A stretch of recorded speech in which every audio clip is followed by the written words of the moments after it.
السلام علیکم، welcome to my channel. امید ہے آپ سب خیریت سے ہوں گے۔ تو آج ہم سنیں گے زرد موسم کی دوسری قسط، لیکن اس سے ذرا پہلے ہم دیکھیں گے کہ پہلی قسط میں ہوا کیا تھا۔ تو پہلی قسط میں یہ ہوا تھا کہ ہمیں جو کردار ہم سے تعارف جن کا کرایا گیا اس میں ایک لڑکی ہے اور ایک ماہر نفسیات ہے، اور وہ لڑکی پاگنوں والی حرکتیں کر رہی ہے۔ مینز بہت زیادہ پاگنوں والی تو نہیں، لیکن پتہ چل رہا ہے کہ وہ کچھ نفسیاتی الجھنوں کا اچھا خاصا شکار ہے۔ اور جو ڈاکٹر ہیں ان کا رول ابھی تک بہت اچھا دکھایا گیا ہے کہ وہ بہت ہمدرد ڈاکٹر ہے، اور اس کا جو ہسبینڈ ہے لڑکی کا، ظاہر ہے وہ اس کے ساتھ اسٹرگل کر رہا ہے۔ کبھی وہ بہت اچھے طریقے سے برداشت کرتا ہے، کبھی اس کی جو ہے نا وہ برداشت ختم ہو جاتی ہے، تو پھر وہ بیچارہ ریئیکٹ بھی کرتا ہے، جو کہ نارمل ہے، ٹھیک ہے نا۔ تو اب جو ہے وہ پہنچی ہے لڑکی اپنی سٹوری سنانے تک ڈاکٹر کو، کہ جس سے ہمیں پتہ چلے گا کہ وہ ایسی الجھنوں کا شکار کیوں ہوئی۔ تو اس کا مطلب ہے کہ اس ایپیسوڈ سے ہم سنیں گے اس کی سٹوری، اور ہم پاسٹ میں جا رہے ہیں اس کے ساتھ۔ لیکن اس سے پہلے ذرا آپ چینل کو سبسکرائب کر لیں، ویڈیو کو لائک کریں، اور اگر آپ کو سٹوری اچھی لگی ہے تو کمنٹ سیکشن میں ضرور بتائیے گا۔ چلیے سنتے ہیں زرد موسم کی دوسری قسط، جسے لکھا ہے راحت جبی نے۔ آخر گرمیوں کی ایک خاموش سی دوپہر تھی۔ فضا میں گھلی ملی ایک عجب سی اداسی محسوس ہو رہی تھی، وہی اداسی جو کسی رخصت ہوتے موسم کو دیکھ کر درختوں کے پتوں سے لپٹنے اور شاخوں پر لٹکنے لگتی ہے، وہی اداسی جو پرندوں کے گیتوں پر اپنے نام افسردہ لب رکھ کر خاموش کروا دیتی ہے، کسی دیرینہ دوست سے بچھڑنے کی اداسی، اور پھر ملنے کی امید درختوں سے لپٹی گھاس کی نرم کونپلوں کی طرح پھوٹنے لگتی ہے۔ دوپہر اب جلدی ڈھلنے لگی تھی، پرندوں کے آنے جانے کا وقت گھنٹہ بھر پیچھے ہو گیا تھا۔ مؤذن کی پکار گزشتہ وقت سے کچھ پہلے مسجد کے گنبد سے اٹھنے لگتی۔ آنے والا موسم ابھی کچھ دور تھا، اور فضا میں فقط ایک موہوم سی اداسی خاموشی کا احساس باقی تھا۔ وہ کب سے گول برآمدے میں کھڑے عملتاس کے پیلے پھولوں سے لدے درخت کو دیکھ رہے تھے۔ فضا کی خاموشی دھیرے دھیرے ان کے ذہن و دل کی خاموشی سے ہم آہنگ ہونے لگی۔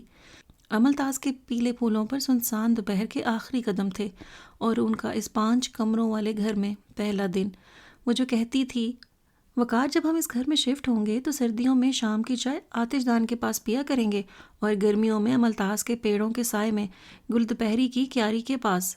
یہاں سے گزرتے ہوئے اس کے قدم ہمیشہ لکڑی کے گیٹ کے پاس رک جاتے، اور وہ اچانک اچک اچک کر اندر جھانکنے لگتی۔ میں اس 2 کمروں والے گھر میں رہتے رہتے اکتا گئی ہوں وقار۔ وہ پلٹ کر انہیں دیکھتی۔ ان دنوں اس مکان پر مقدمہ چل رہا تھا کہ یہ مکان ان کے دادا کا تھا۔ چند دور پرے کے رشتہ دار خواہ مخواہ حصہ دار بننے چلے آئے اور قابض ہو گئے۔ آج جب کہ یہ گھر انہیں مل گیا تھا تو عملتاس کے پیڑ بھی تھے، گل دوپہری کی کیاری بھی، بس وہ نہیں تھی۔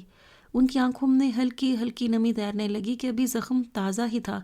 انہوں نے پلٹ کر دیکھا، جالے کے دروازے کھلے ہوئے تھے، اندر باہر نیا پرانا سامان بکھرا ہوا تھا، کبھی کبھی کچھ سامان گھسیٹنے اور برتن کھڑکنے کی آوازیں اٹھتیں۔ کیا کچھ نہ سوچا تھا جب تمہارے ساتھ اس گھر میں آؤں گا تو، انہوں نے مایوسی سے سر جھٹکا۔ بہت جلد ساتھ چھوڑ دیا سارا، بہت جلد۔ ابھی تو سفر کا آغاز ہی ہوا تھا کہ تم نے نئی منزلوں کی راہ دیکھ لی۔ میرا نہیں تو اپنی ننھی بیٹی کے متعلق ہی سوچا ہوتا۔ انہیں اچانک اپنی ننھی بیٹی کا خیال آیا تو اندر کی طرف رخ کر کے آواز دی، ایمی، ایمی۔ ذرا توقف کے بعد انہوں نے پھر سے آواز دی، تو اندر سے نکلنے کے بجائے لان کی طرف سے بھاگتی چلی آئی اور ٹانگوں سے لپٹ گئی۔ ڈیڈی، میرا بچہ۔ انہوں نے جھک کر اسے بازو میں بھر کر اٹھا لیا۔ ڈیڈی، اب ہم یہیں رہیں گے؟ انہوں نے دیکھا اس کی ہتھیلیاں سرخ ہو رہی تھیں۔ وہ ابھی ابھی گل دوپہری کی کیاری اجاڑ کر آئی تھی۔ سرخ ہتھیلیاں، عملتاس کے پیلے پھول، سرخ اور پیلا رنگ گڈمڈ سا ہو رہا تھا۔ ہاں، انہوں نے بے اختیار اس کی ہتھیلیاں چوم لیں۔ تو پھر آپ ممی کو بھی ساتھ لے آتے۔ اس نے پیلے پھول برآمدے میں ادھر ادھر گرا دیے۔ وقار الحسن کا چہرہ سرخ سا ہو گیا۔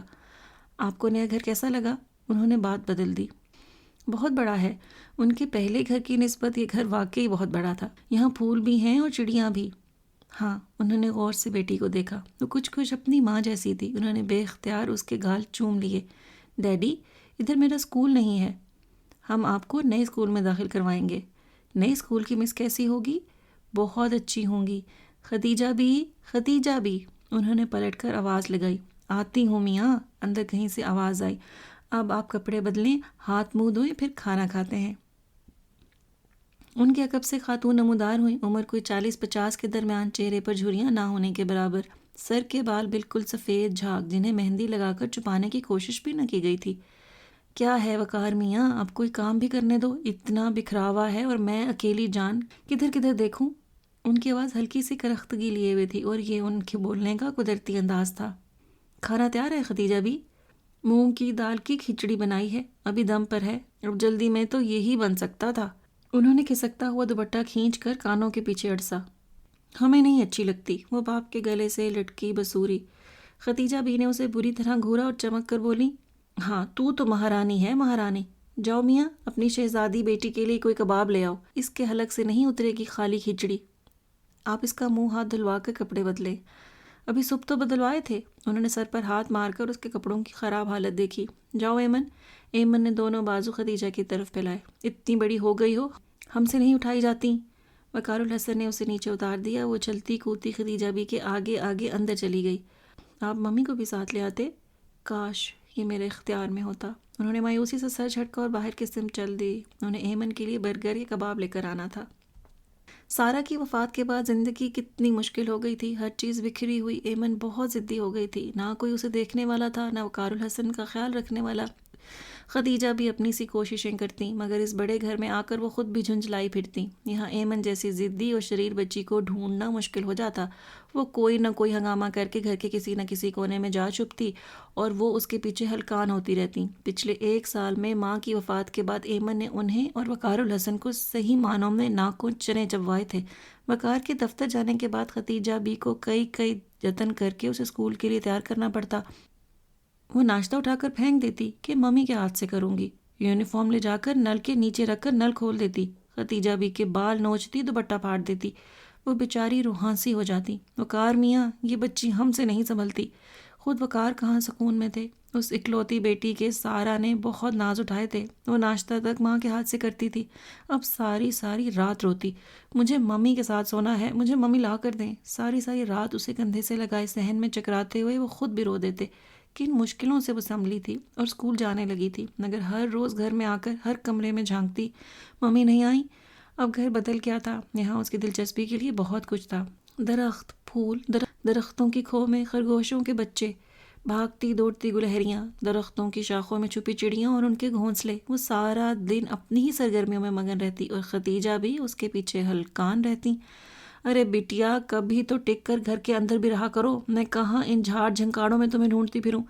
وہ اکتا جاتی۔ یہ بڑا گھر ہی وبال جان بن گیا تھا۔ اچھا بھلا 2 کمروں، برآمدے اور صحن والا گھر تھا۔ بہت ہوا تو ناراض ہو کر باتھ روم میں گھس گئی، ہر وقت نظروں کے سامنے رہتی تھی۔ اب میں بوڑھی جان اور یہ شیطان کی نانی، اب میں کچن دیکھوں یا اس کے پیچھے بھاگ دوڑ کروں؟ ذرا خراش آئی تو باپ نے تو میری ہی گردن پکڑنی ہے۔ وہ بڑبڑاتی رہتی۔ خدیجہ بھی، مجھے لگتا ہے اب تم تھکنے لگی ہو۔ ایسی آفت کی پرکالہ ہے تمہاری بیٹی، ایک بندہ تو اس کی خبر گیری کو چاہیے۔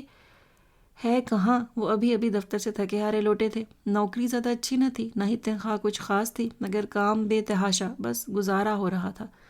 ابھی بٹھا کر آئی ہوں کہ بستہ کھول کر دیکھو، کتنے دنوں سے کتاب کو ہاتھ بھی نہیں لگایا۔ میاں اسے اسکول میں داخل کرواؤ۔ ہاں خدیجہ بھی، سوچ رہا ہوں، بس دفتر سے چھٹی نہیں ملتی۔ یہاں نزدیک ہی اسکول ہے، پرانا اسکول بھی زیادہ دور تو نہیں، بچی کی ادھر سہیلیاں بھی ہیں، دل لگا ہوا تھا۔ خدیجہ بی نے مسالہ بھونتے ہوئے صلاح دی۔ اتنا بھی نزدیک نہیں، مجھے خود لانا لے جانا پڑے گا۔ سارا تھی تو یہ فکر بھی نہ تھی۔ وہ پانی کا گلاس بھرتے بھرتے رک گئے، لہجہ بھیگ سا گیا۔ خدیجہ بی نے پلٹ کر انہیں دیکھا۔ ہاں وقار میاں، سارا بیوی نے تو ساری ذمہ داریاں اٹھا رکھی تھی، وہ تھیں تو کسی قسم کی فکر نہ تھی۔ یہ اسکول گھر کے پچھواڑے ہی ہے، آپ بھی چھوڑنے جا سکتی ہیں۔ انہوں نے فوراً موضوع بدلا۔ کسی دن دفتر سے چھٹی لے لو، ذرا بچی کا دھیان بٹے، سارا دن لور پھرتی، میری جان کھاتی ہے۔ ہاں دیکھتا ہوں، کھانے میں کتنی دیر ہے؟ انہوں نے پانی پی کر گلاس میز پر رکھا۔ آج ہاف ڈے تھا، اس لیے وہ جلدی چلے آئے تھے۔ بس تھوڑی دیر ہی ہے، تم نہا دھو لو، تب تک میں روٹی بناتی ہوں۔ انہوں نے سبزی دھو کر پتیلی میں ڈالی، دوسرا چولہا جلا کر توا اوپر رکھا اور بڑبڑانے لگی، جتنی بھی جلدی کروں دیر ہو ہی جاتی ہے۔ سارا کے ہوتے تو ایسا کبھی نہ ہوا تھا کہ وقار میاں کے آنے تک کھانا تیار نہ ہو۔ خود بھی پرتیلی تھی، مجھے بھی دوڑائے رکھتی۔ کم آمدنی کے باوجود سلیقہ بلا کا تھا کہ کبھی کسی کمی کا احساس نہ ہوتا۔ ہر سال 2 جوڑے مجھے بھی بنوا دیتی تھی۔ وقار بوجھل دل لیے باہر نکل گئے۔ ٹی وی کے سامنے ایمن کا بیگ بکھرا ہوا تھا، کتابیں، کاپیاں، پینسلیں، ہر چیز بیگ سے باہر تھی، اور وہ خود غائب۔ ایمن، ایمن بیٹا، انہوں نے کھڑے ہو کر آواز دی، یہاں نہیں ہے تو باہر جا کر دیکھو۔ ختیجہ بھی کچن سے پکاریں تو وہ دروازہ کھول کر برآمدے میں آ گئے اور متلاشی نگاہوں سے دیکھنے لگے۔ گھر کے ارد گرد وسیع جگہ تھی، لان کے علاوہ بھی کچھ جگہ مختلف درختوں، جھاڑ جھنکار اور خودرو پودوں بیلوں سے بھری ہوئی تھی۔ سامنے لان چیئر پر ایمن کا سویٹر پڑا تھا، یقیناً کھیلتے کھیلتے گرمی لگی تھی اور وہ یہیں اتار گئی۔ ایمن، ایمن، ان کی پکار نے بھری دوپہر میں چھید ڈال دیا۔ جامن کے درخت میں چھپے کسی پرندے نے غالباً اپنی آواز میں جواب بھی دیا تھا۔ تبھی انہیں ملتاز کے درختوں کے پیچھے اس کی جھلک نظر آئی تو وہ جھنجھلا گئے۔ میں نے 1000 بار اسے منع کیا ہے کہ ان درختوں کے پیچھے مت جایا کرے، خدا نہ خواستہ کوئی زہریلا کیڑا۔ وہ تیزی سے آگے بڑھے، درمیانی فاصلہ عبور کر کے اس تک پہنچے تو وہ ایک سوکھے درخت کے سامنے گھٹنوں کے بل بیٹھی جھک کر درخت کی کھو سے چھڑی کے ساتھ نہ جانے کیا نکالنے کی کوشش کر رہی تھی۔ ایمن، انہوں نے کسی قدر سخت لہجے میں پکارا۔ ایمن نے ڈر کر ہاتھ سے چھڑی فوراً چھوڑ دی۔ ڈیڈی، باپ کو دیکھ کر تسلی ہوئی، ورنہ خدیجہ بھی نے ہمیشہ یہی کہا تھا کہ انہی سنسان جگہوں پر دیو یا جن رہتے ہیں۔ یہاں آپ کیا کر رہی ہیں؟ شش! اس نے سرخ ہونٹوں پر مٹی سے بھری ننھی سی انگلی رکھ کر خاموش کروایا، پھر سرگوشی میں گویا ہوئی، ادھر خرگوش کے بچے ہیں۔ پھر دوبارہ سے چھڑی اٹھا کر کھو میں جھانکنے لگی۔ وقار الحسن نے اسے کمر سے پکڑ کر اٹھایا، مگر گود میں لینے کی بجائے وہیں کھڑا کر دیا کہ اس کے کپڑے مٹی سے بھرے ہوئے تھے۔ اگر یہاں سے کوئی سانپ یا بچھو نکل آئے تو؟ وہ اس کے کپڑے جھاڑتے ہوئے ڈانٹنے لگے۔ نہیں ڈیڈی، بچے ہیں خرگوش کے، چھوٹے چھوٹے، میں نے خود دیکھے تھے، وہ زور دے کر بولی۔ انہوں نے سرزنش کے لیے سر اوپر اٹھایا۔ سچ ڈیڈی؟ ایمن کے ہونٹوں پر مٹی لگی تھی جسے زبان سے صاف کرتے ہوئے وہ جلدی سے بولی تھی۔ وقار الحسن مزید جھنجھلا گئے۔ چلو اندر، اسے بازو سے کھینچ کر اندر لے جاتے ہوئے نہ جانے کیا سوچ رہے تھے، البتہ وہ موڑ موڑ کر پیچھے دیکھتی رہی۔ اب اگر آپ وہاں گئیں تو میں آپ کی پٹائی کروں گا، وہاں اتنے بڑے بڑے سانپ چھپے ہیں۔ لاؤنج میں آ کر انہوں نے ایمن کا بازو چھوڑ کر دھمکانا چاہا۔ میں نے تو نہیں دیکھے، وہ قدر نہ روٹھے پن سے گویا ہوئی۔ ختیجہ بھی ذرا ادھر آئیں، اسے نہلا کر کپڑے بدلیں، ہنڈیا لگ جائے گی، روٹی جل جائے گی۔ انہوں نے جل کر آواز لگائی۔ چولہا بند کرائیں۔ وہ اتنے گندے حلیے میں تھی کہ وقار الحسن کو وحشت ہونے لگی۔ بس یہی کام ہے ہمیں، ننھی بھی کو نہلاتے رہیں۔ ارے ابھی صبح تو کپڑے بدلوائے تھے۔ خدیجہ بھی کچھ دیر میں بڑبڑاتے ہوئے کچن سے برآمد ہوئی اور ایمن کا حلیہ دیکھ کر سر پیٹ لیا۔ اے لو، کیا مٹی کے ڈھیر پر لوٹیں لگاتی آئی ہو؟ جوتا کدھر ہے؟ اور یہ سارے قالین کا ناز کر دیا، اسے کون صاف کرے گا؟ تم؟ وہ بدتمیزی سے قالین پر زور زور سے پاؤں مارنے لگی۔ ہاں بیٹیا، تمہارے باپ کی نوکر جو ہوئی۔ خدیجہ بھی کنکھیوں سے وقار الحسن کو دیکھتی ایمن کو بازو سے پکڑے غسل خانے میں لے گئی۔ وقار الحسن نے تھک کر صوفے کی پشت سے سر ٹکا لیا۔ ان کی نظروں کے سامنے قالین پر چھوٹے چھوٹے پیروں کے نشان غسل خانے تک جاتے نظر آئے۔ وہ صحیح معنوں میں پہلی بار تشویش کا شکار ہو گئے۔ ایمن اکلوتی ہونے کی بنا پر لاڈلی ضرور تھی، مگر کبھی بھی اتنی بدتمیز اور گندی بچی نہ رہی تھی۔ سارا کی تربیت ہی ایسی ہی تھی کہ جب تک ہاتھ نہ دھوتی کھانے کی کسی چیز کو نہ چھوتی تھی، رات کو برش نہ کرتی تو سوتی نہ تھی۔ مگر اب انہیں محسوس بھی نہ ہوا کہ سارا کی وفات کے 1 سال بعد وہ اتنا بدل چکی ہوگی۔ یہ ٹھیک تھا کہ ماں کی وفات کے بعد وہ خاصا بیمار رہی، اسے بہلانے پھسلانے میں وہ اکثر ایمن کی جائز و ناجائز ضدیں ماننے لگے تھے، مگر اس کا یہ مطلب بھی نہ تھا کہ اس کی تربیت کی طرف سے غافل ہو جاتے۔ مگر ایسا ہوا تھا۔ انہیں اس کی اسکول رپورٹس یاد آئیں جنہیں انہوں نے نظر انداز کر دیا تھا۔ ابھی وہ ذہنی طور پر ڈسٹرب ہے، انہوں نے اس کی خراب ٹیسٹ رپورٹ کے جواب میں خود کو تسلی دی تھی۔ وہ اسکول میں بات بات پہ جھگڑتی ہے، ٹیچرز کو جواب دیتی ہے، ہوم ورک پورا نہیں ہوتا۔ وقار الحسن کی نظریں قالین پر گری مٹی سے ہٹ کر ایمن کی بکھری کتابوں اور کاپیوں پر گئیں۔ غسل خانے سے شور کی آواز آ رہی تھی، یقیناً ایمن نہانے میں آنا کانی کر رہی تھی۔ ختیجہ بھی کبھی ڈانٹتی تھیں تو کبھی چمکارنے لگتی۔ وقار الحسن نے جھک کر اس کی نوٹ بکس اٹھائیں، ایک ایک کر کے کھول کر دیکھنے لگے۔ جا بجا پینسل سے کھینچی لکیریں، گندا ہوم ورک، خالی چھوڑے صفحات، ٹیچرز کے ریمارکس، پھٹی ہوئی کتابیں کور کے بغیر۔ ازحد پریشان ہو کر انہوں نے ساری چیزیں سمیٹ کر بیگ میں ڈالیں اور بیگ ایک طرف رکھ دیا۔ انہیں شدت سے احساس ہوا کہ وہ تربیت کے معاملے میں اپنی بیٹی کو نظر انداز کر چکے تھے۔ انہیں سارا شدت سے یاد آئی۔ اف، کیسی تیز لڑکی ہے، لوٹا کی لوٹا ہو گئی مگر تمیز۔ ہامتی کامتی ختیجہ بھی غسل خانے سے برآمد ہوئی۔ ایمن سے زیادہ وہ نہائی ہوئی تھی۔ ایمن کپڑے بدلے، سر پر تولیہ لپیٹے قدرے منہ بسورتی نکلی۔ ختیجہ بھی بہت گندی ہیں، انہیں نہلانا نہیں آتا، اس نے آتے ہی باپ سے شکایت کی۔ تمہاری عمر کی لڑکیاں خود نہاتی ہیں، ہم تمہاری عمر میں ماں کو آٹا گوندھ کر دیا کرتے تھے۔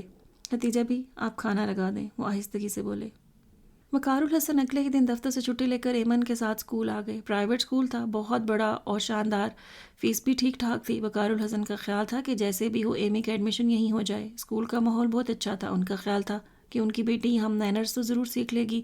پرنسپل نے خاصی آناکانی کی، ایڈمیشن مشکل ہے، مگر وقار الحسن کی یقین دہانی پر کہ ایمن اچھا رزلٹ دے گی بمشکل اس کا ایڈمیشن ہوا تھا۔ ایمن خاموشی سے جائزہ لیتی رہی۔ واپسی پر وہ کچھ چپ چپ سی تھی۔ آپ کا اسکول اچھا ہے نا ایمن؟ وہ ان کی انگلی پکڑے چل رہی تھی۔ بہت جلد یہاں بھی آپ کی سہیلیاں بن جائیں گی۔ انہوں نے سوچا شاید وہ اپنے پرانے اسکول کو مس کر رہی ہے، اور یہ سچ بھی تھا۔ نیا اسکول بہت بڑا اور خوبصورت تھا، مگر اسے اچھا نہیں لگا تھا۔ ڈیڈی، میں پرانے اسکول ہی جاؤں گی۔ پرانا اسکول دور ہے گڑیا، آپ نے دیکھا یہاں کتنے بڑے بڑے گراؤنڈز ہیں، سلائیڈز، جھولے، بہت پیار کرنے والی ٹیچرز۔ گھر آنے تک وہ اسے بہلاتے رہے تھے۔ پتہ نہیں وہ بہلی بھی یا نہیں، لیکن اگلے دن اسکول جانے کے لیے رضامند ضرور ہو گئی تھی۔ گھر پہنچے تو ختیجہ بھی تپی بیٹھی تھی۔ کیا ہوا ختیجہ بھی، خیریت؟ میز پر چائے کا کپ اور بسکٹ کی پلیٹ پڑی تھی جس میں چند بسکٹ موجود تھے۔ ایمن نے آتے ہی انہیں ہاتھوں میں بھر لیا۔ وقار الحسن اس کے ندیدے پن پر کلس کر رہ گئے۔ پلیٹ میں رکھ کر کھائیں؟ ایمن نے پلیٹ اٹھا کر گود میں رکھی، مگر بسکٹ پلیٹ میں نہ رکھے اور یوں ہی کھاتی رہی۔ کوئی آیا تھا؟ وہ ایک طویل سانس بھرتے ہوئے ختیجہ بھی کی طرف متوجہ ہوئے۔ ہاں آیا تھا، بلو۔ وہ چل کر گویا ہوئیں۔ بلو؟ وہ کچھ حیران ہوئے۔ آپ کا بیٹا؟ ہاں وہی نگوڑا۔ عجیب ہیں آپ بھی ختیجہ بھی، اکلوتا بیٹا اتنے عرصے کے بعد ملنے چلا آیا، آپ بجائے خوش ہونے کے غصہ دکھا رہی ہیں۔ انہوں نے کلائی سے گھڑی اتاری، جیب سے پین اور والٹ نکال کر میز پر رکھا۔ ویسے اسے یہاں کا ایڈریس کہاں سے ملا؟ کہیں سے بھی ملا ہو، اتنے عرصے کے بعد اسے میں یاد آئی۔ چلیں آ تو گئی، کتنا تڑپی تھیں اسے دیکھنے کے لیے۔ وہ ہاتھ منہ دھونے کے ارادے سے واش روم میں گئے۔ ختیجہ بھی ان کی کچھ نہیں لگتی تھی، ان کے کسی رشتہ دار کی دور پرے کی عزیزہ تھیں، کاموں کی میں رہتی تھیں۔ عرصہ ہوا شوہر فوت ہو چکا تھا اور اکلوتے بیٹے اور بہو سے نہ بنی تو ایک دن گھر سے نکل کھڑی ہوئیں۔ بہو کچھ لوگوں کا خیال تھا کہ بہت تیز تھی، بعض کہتے تھے کہ خود بھی کم نہ تھیں۔ بہو غریب گھرانے کی تھی، کم جہیز اور غریب میکے کے تانے دے دے کر اس کا جینا اجیرن کر رکھا تھا۔ ہر وقت اسی شک میں مبتلا رہتی کہ گھر میں جو ہے سب میکے ڈھو رہی ہے، ان کے بیٹے کی کمائی چھوٹے بہن بھائیوں پر لٹا رہی ہے۔ گھر میں آئے دن فساد رہتا، بیٹا گھن چکر بن گیا۔ ایک دن ماں کے سامنے ہاتھ جوڑ دیے، میرے چھوٹے چھوٹے بچوں پر ہی رحم کرو، کہاں دھکا دوں انہیں، سارا خرچ تو تمہارے ہاتھ میں دیتا ہوں، وہ کہاں لٹاتی ہے، تھوڑا تم ہی صبر اور برداشت سے کام لے لو۔ پتر کے منہ سے اتنی سی بات برداشت نہ ہوئی، بیٹے کا دیا خرچ بہو کے منہ پر مارا، تھیلے میں 2 کپڑے ڈال اور نکل کھڑی ہوئی۔ سارا ان دنوں امید سے تھی، کسی بزرگ خاتون کی ضرورت تو محسوس کرتی ہی تھی، بسد اصرار اپنے پاس ٹھہرایا، انہیں مان اور عزت دی، تو بیٹا منانے بھی آیا تو جانے سے انکار کر دیا۔ تھوڑی تنک مزاج تھی، مگر سارا کو ضرورت تھی سو تحمل سے گزارا کر گئی۔ ایمن کو انہوں نے ہی پالا تھا، ہاں میں ہی تڑپتی تھی، اسے تو بیوی بچوں سے فرصت نہ ملی۔ وہ بڑبڑانے لگی۔ وہ ہاتھ دھو کر نکلے تو ایمن ان کا والٹ کھول کر دیکھ رہی تھی۔ ایمن رکھو اسے، ان کی آواز خاصی بلند تھی۔ ایمن نے گھبرا کر والٹ میز پر رکھا اور منہ بسورنے لگی۔ آپ نے مجھے ڈانٹا کیوں؟ انہوں نے دانستہ نظر انداز کیا تو وہ غصے سے باہر نکل گئی۔ کہتا ہے میں ساتھ چلوں، ختیجہ بی نے آہستگی سے بتایا۔ آپ کیا چاہتی ہیں؟ کیوں جاؤں؟ اس کی بیوی کی نوکر ہوں، پہلے گھر سے نکالا، اب روتے ہیں۔ نہیں جاؤں گی، ناک سے لکیریں نکلواؤں گی، مگر جاؤں گی نہیں۔ وہ اٹھ کر برتن سمیٹنے لگی۔ وقار الحسن نے دیکھا، اگرچہ وہ جلی تپی بیٹھی تھی مگر پلکیں بھیگی ہوئی تھیں۔ یوں لگتا تھا انہیں اپنی غلطی کا احساس ہو گیا تھا، یا وہ اپنے بیٹے اور پوتے پوتیوں کو یاد کرنے لگی تھی۔ اگر ایسا تھا تو وقار الحسن کے لیے اچھا نہیں تھا، وہ تشویش کا شکار ہونے لگے۔ ایمن کو نئے اسکول میں داخل کروانا ایک مشکل مرحلہ ثابت ہوا۔ پہلے تو وہ گھر سے ہی جانے کو تیار نہ ہوتی، کپڑے بدلنے، ناشتہ کرنے میں ہی ختیجہ بی کو نچا کر رکھ دیتی۔ ختیجہ بی بھی اپنے جتن کرنے کے بعد اسے وقار الحسن کے حوالے کر کے خود بریو ذمہ ہو جاتی۔ حقیقت تو یہ تھی کہ ایمن کی حرکتیں انہیں اب سخت ناگوار گزرتیں۔ اونٹ کی اونٹ ہو گئی ہے اور حرکتیں۔ وقار میاں میں تو کہتی ہوں اتنا لاڈ پیار بھی کس کام کا، لڑکیاں تو ہوتی ہی پرایا دھن ہیں، ابھی سے ہی حال ہے تو ساری عمر کیا کرے گی؟ آگے ایسے نخرے نہیں چلنے والے، سسرال میں تو 100 باتیں سہنی پڑتی ہیں۔ اوفو ختیجہ بھی، آپ بھی کہاں سے کہاں پہنچ جاتی ہیں۔ یہ بے وقت کی راگنی وقار الحسن کو خاصی ناگوار گزرتی۔ ابھی سے سختی کرو گے تو ہی قابو میں آئے گی، تمہارا یہ لاڈ پیار اسے اور بگاڑ دے گا، بڑی ہو کر دن میں تارے دکھائے گی۔ ختیجہ بھی آپ چپ رہیں۔ میں تو چپ ہی ہوں، آج کل تو بھلے کی بات بھی بری لگتی ہے۔ 10 گھنٹے سے اس کی محنتیں کر رہے ہو کہ ناشتہ کر لے، ایک دن بغیر ناشتے کے چلی جائے گی تو کیا قیامت آ جائے گی۔ ہوتی ہم میری پوتی تو ایک تھپڑ لگا کر سیدھا کر دیتی۔ وہ بڑبڑاتے ہوئے کچن میں چلی گئیں۔ وقار الحسن نے بے بسی سے ایمن کو دیکھا جو سلائی سامنے رکھے رونے کو تیار تھی۔ انہیں سچ مچ غصہ آ گیا۔ ٹھیک ہے، نہیں کھانا تو مت کھاؤ۔ ڈیڈی آج میں چھٹی کر لوں؟ رونے سے ذرا پہلے ایمن نے پوچھا۔ ہرگز نہیں، انہوں نے سختی سے کہا۔ پلیٹ پرے کھسکائی، اسے بازو پکڑ کر کھڑا کیا، بیگ اٹھایا اور باہر چل دیے۔ گیٹ تک جاتے جاتے وہ بری طرح رو رہی تھی، مگر وہ اسے اسی طرح اسکول چھوڑ کر آفس چلے گئے تھے۔ سارا دن ایمن کی روتی شکل آنکھوں کے سامنے گھومتی رہی، جانے کچھ کھایا بھی ہے یا نہیں۔ پریشان ہو کر سوچتے رہے، پھر رہ نہ سکے تو ختیجہ بی کو فون کر کے تاکید کی کہ وہ لنچ ٹائم میں ایمن کے لیے لنچ ضرور لے جائیں، کچھ کھا لے گی وہاں سے لے کر، پیسے تھے اس کے پاس۔ ختیجہ بی، اس کے اسکول میں کینٹین نہیں ہے۔ انہیں ختیجہ بی کے جواب پر غصہ آ گیا تھا۔ ختیجہ بی نے زیر لب کچھ بڑبڑاتے ہوئے ریسیور رکھ دیا تھا۔ اسکول کے پرنسپل نے انہیں بلا کر شکایت کی تھی، پڑھتی بالکل نہیں ہے، ٹیچر سزنچ کرے تو سارا دن روتی رہتی ہے، جس سے باقی کلاس بھی ڈسٹرب ہے۔ آخر بچی کے ساتھ مسئلہ کیا ہے؟ انہوں نے مختصر الفاظ میں سارا کی ڈیتھ کے بارے میں بتایا تو ان کا لہجہ کچھ ہمدردانہ ہوا، ورنہ وقار کا خیال تھا کہ وہ اب ایمن کو کلاس میں بٹھانے کے لیے تیار نہ ہوں گی۔ پلیز میم، مجھے اس مشکل مرحلے پر آپ کا تعاون درکار ہے، میری بچی کے مستقبل کا سوال ہے۔ اور پرنسپل نے انہیں اپنے تعاون کا یقین دلایا تھا۔ کاش سارا تم اتنی جلدی واپس نہ جاتی، تمہاری بچی تو رل گئی ہے، شاید میں اس کا خیال نہیں رکھ سکتا۔ گھر آتے ہوئے ان کا ذہن مختلف سوچوں کی آماج گاہ بنا ہوا تھا۔ ایمی بیٹا، کیوں اتنا تنگ کرنے لگی ہو؟ رات کو جب وہ ان کے سینے پر سر رکھ کر کہانی سنانے کی فرمائش کر رہی تھی تب انہوں نے آہستگی سے کہا، میں تو تنگ نہیں کرتی، آپ کی ٹیچر بھی شکایت کر رہی تھیں کہ آپ کلاس میں روتی رہتی ہو۔ ٹیچر اچھی نہیں ہیں، ڈانٹتی ہیں، ایمی نے ان کی شرٹ کا بٹن توڑتے ہوئے کہا۔ ختیجہ بی بھی ڈانٹتی ہیں؟ ختیجہ بی کا بدلا ہوا رویہ تو وہ بھی محسوس کر رہے تھے، وہ کچھ اکتائی سی رہتی تھیں۔ ایمن پر ان کی توجہ خاصی کم ہو گئی تھی۔ ڈیڈی، ممی کو لے آئے نا؟ ہاں، جلد ہی لے آئیں گے۔ ان کی آنکھیں نم ہو گئیں، لیکن اگلی صبح جب اس نے ناشتے کی پلیٹ اٹھا کر دور پھینکتے ہوئے اور اسکول جانے سے صاف انکار کیا تو وقار الحسن نے جھنجھلا کر اسے تھپڑ رسید کر دیا۔ کہتی تھی نا مت تنگ کرو اتنا، کھا لی نہ مار۔ ختیجہ بھی اسے چپ کروانے لگی۔ یہ پہلا تھپڑ تھا جو اس نے وقار الحسن سے کھایا۔ وہ لان میں پڑی کرسیوں کے گرد چکراتی پھر رہی تھی، کتابیں میز پر بکھری تھیں، پینسل ہاتھ میں لیے درختوں پر بیٹھی چڑیوں کو اڑانے لگتی تو کبھی گلہریوں کے پیچھے بھاگنے لگتی۔ کرسی پر بیٹھا شخص بے توجہی سے اس کی حرکتیں دیکھ رہا تھا، کبھی کبھی بے تاب ہو کر اس کی نگاہ اندر کی طرف لپکتی اور مایوس ہو کر گھڑی پر جم جاتی۔ وہ دبلی پتلی جسامت اور سانولی رنگت والا شخص تھا، کپڑے سفید کلف لگے، چہرہ اور آنکھیں تھکی تھکی اور بیزار۔ جاؤ بیٹا، اماں کو بلاؤ۔ اس نے تھک کر ایمن کو پکارا۔ کون سی اماں؟ اس نے ہاتھ میں پکڑی پینسل شاخ پر بیٹھی چڑیا کو ماری، چڑیا پھر سے اڑ گئی، پینسل شاخ سے ٹکرا کر نیچے گھاس پہ گر گئی۔ اپنی ختیجہ بی کو بلاؤ۔ میں تمہاری نوکر ہوں، اس نے منہ پھاڑ کر جواب دیا اور بھاگ کر اپنی پینسل اٹھا لی۔ وہ شخص اپنا سا منہ لے کر رہ گیا۔ انتہائی بدتمیز بچی ہے۔ یہ بدتمیز کس کو کہا ہے؟ ایمن نے پینسل یوں ہاتھ میں پکڑی گویا اس کی آنکھ میں دے مارے گی۔ وہ ہراسا ہو کر اندر کی طرف دیکھنے لگا۔ ایمن، جالی کا دروازہ کھول کر ختیجہ بھی اندر آئی تو اس شخص نے قدرے سکون کا سانس لیا، جبکہ وہ اسے نظر انداز کر کے ایمن کو پکارنے لگی۔ ایمن بیٹیا، چاول پک گئے ہیں، آ کر کھا لو۔ یہیں دے دو، ایمن نے کہا۔ ختیجہ بھی پلٹنے کو تھیں جب وہ شخص تیزی سے کھڑا ہوا۔ اماں، میں کب سے انتظار کر رہا ہوں۔ کس نے کہا ہے انتظار کرنے کو؟ وہ چمک کر بولی۔ یہاں بیٹھے کیا کرتے ہو؟ جا کر کاموں کی ویگن پکڑو۔ ختیجہ بھی کہہ کر اندر چلی گئیں۔ وہ اپنا سا منہ لے کر دوبارہ کرسی پر بیٹھ گیا۔ کچھ لمحے کے بعد دروازہ دوبارہ کھلا۔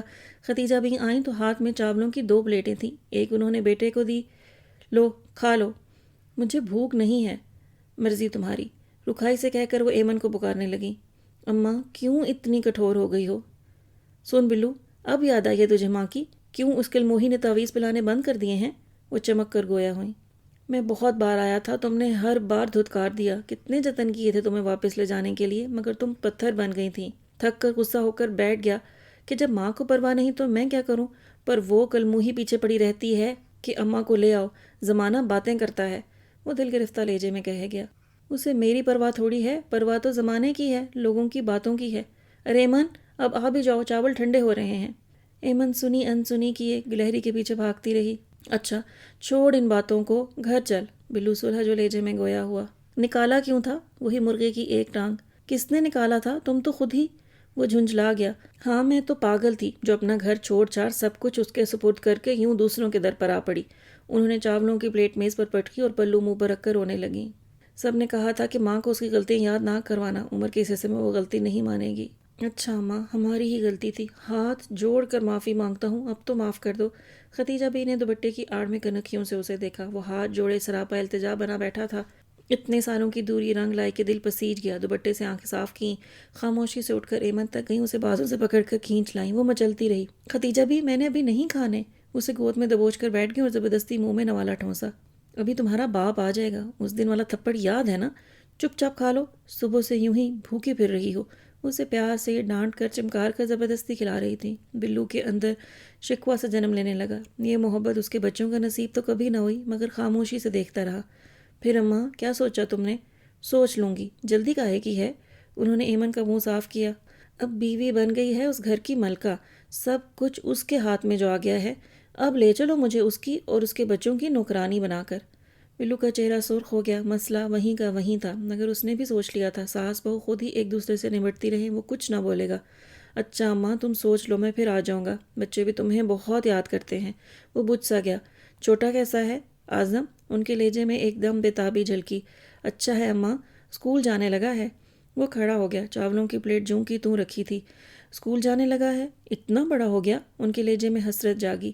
ختیجہ بھی کھلاؤ بھی۔ ایمن نے ان کے رک جانے والے ہاتھ پر بدتمیزی سے اپنا ہاتھ مارا۔ اچھا اماں، اللہ حافظ۔ وہ ان کے سامنے جھکا تو اس کے سر پر ہاتھ رکھتے ہوئے ختیجہ بھی کی آنکھیں ڈب ڈبا سی گئیں۔ ایک بات کہوں اماں، برا مت ماننا۔ وہ سیدھا کھڑا ہوا۔ ختیجہ بھی نے سوالیہ نظروں سے اسے دیکھا۔ جتنی محبت ان سالوں میں محض ضد میں آ کر تم نے غیروں پر لٹائی ہے۔ اس نے ایمن پر نگاہ ڈالی جو صاف ستھرے دوپٹے سے منہ صاف کر رہی تھی۔ اس کا 1% بھی اپنوں پر لٹاتی تو آج یوں غیروں کی چاکری نہ کر رہی ہوتی۔ تم نے غیروں کی نوکری قبول کر لی اور اپنوں کا دیا گیا راج چھوڑ دیا۔ دلگیر لہجے میں کہتے کہتے وہ ایک دم پلٹ گیا۔ ختیجہ بھی ششدر نگاہوں سے اسے نظروں سے اوجھل ہوتا دیکھتی رہ گئیں، یہاں تک کہ وہ گیٹ پار کر گیا۔ بہت کچھ یاد آیا تھا انہیں، اپنی کوتاہیاں، اپنی غلطیاں، اپنی بے جا ضد اور انا، وہ ننھے منھے پوتا پوتی جنہیں بہو کی ضد میں وہ کبھی پاس بھی نہ آنے دیتی تھیں۔ اور یہ، انہوں نے گود میں بیٹھی ایمن کو دیکھا، یہ میری کیا لگتی ہے؟ کچھ بھی نہیں۔ پھر بھی میں نے اس کے 100 نخرے اٹھائے، اس کی بدتمیزیاں برداشت کیں، اور وہ جو میرے اپنے جگر گوشے تھے وہ میری شکل کو ترستے رہے۔ ایمن کے منہ میں نوالا ڈالتا ہاتھ من بھر کا ہو گیا۔ ہائے میرا اعظم، آمنہ، نصیر، انہیں اندر سے کوئی چیز کاٹنے لگی تھی۔ ان کی نظروں نے سامنے رکھی پلیٹ پر نظر ڈالی تو ملال نے گھیر لیا۔ میرا بلو بھوکا ہی چلا گیا۔ ان کا دل ایک دم ہی ہر چیز سے اچاٹ ہوا تھا۔ کسی کام میں جی نہ لگتا، گھر کاٹ کھانے کو دوڑتا تھا۔ ایمن کی بدتمیزیاں زہر لگنے لگی تھیں تو بات بے بات اسے جھڑکنے لگیں۔ اس دن وقار الحسن کے سامنے کھانا رکھا تو انہوں نے بدمزہ ہو کر چند نوالے لی اور ہاتھ کھینچ لیا۔ ٹھنڈا سالن، اکڑی ہوئی روٹیاں۔ ختیجہ بھی، روٹی تازہ نہیں ڈالی؟ لو، گھنٹہ بھر پہلے ہی تو ڈالی تھی، انہوں نے آرام سے جواب دیا۔ گھنٹہ بھر؟ وقار الحسن نے حیرت سے انہیں دیکھا۔ وہ ہمیشہ توے سے اتری ہوئی تازہ روٹی پسند کرتے تھے اور ختیجہ بھی ان کے لیے ہمیشہ تازہ روٹی ہی بناتی تھیں۔ طبیعت تو ٹھیک ہے؟ لگتا ہے آپ کا گھر کے کاموں میں اب دل نہیں لگتا۔ صبح ایمن کا یونیفارم بھی میلا تھا، انہوں نے دبے لفظوں میں سرزنش کی۔ وقار میاں، وہ کمر پر ہاتھ رکھ کر کھڑی ہو گئیں۔ ہم نے اب اتنا دم نہیں رہا، تمہاری بیٹیا تو شیطان کی خالہ ہے، کبھی جو اسکول سے آ کر کپڑے بدلنے کی زحمت کی ہو، چیخ چیخ کر ہمارا گلا بیٹھ جاتا ہے، ہر رات گرم پانی کے غرارے کرنا پڑتے ہیں۔ سچی بات ہے، اتنی دوڑ دھوپ کی مجھ بوڑھی جان میں اب تاب نہیں۔ پہلے تو یہ ڈر تھا کہ یہاں سے نکلیں گی تو کہاں جائیں گی، اب یاد آیا کہ ان کا اپنا ایک خاندان موجود ہے۔ جتنا دوسروں کے گھر برداشت کرنا پڑا، اس کا آدھا بھی اپنے گھر میں کیا تو راج کریں گی۔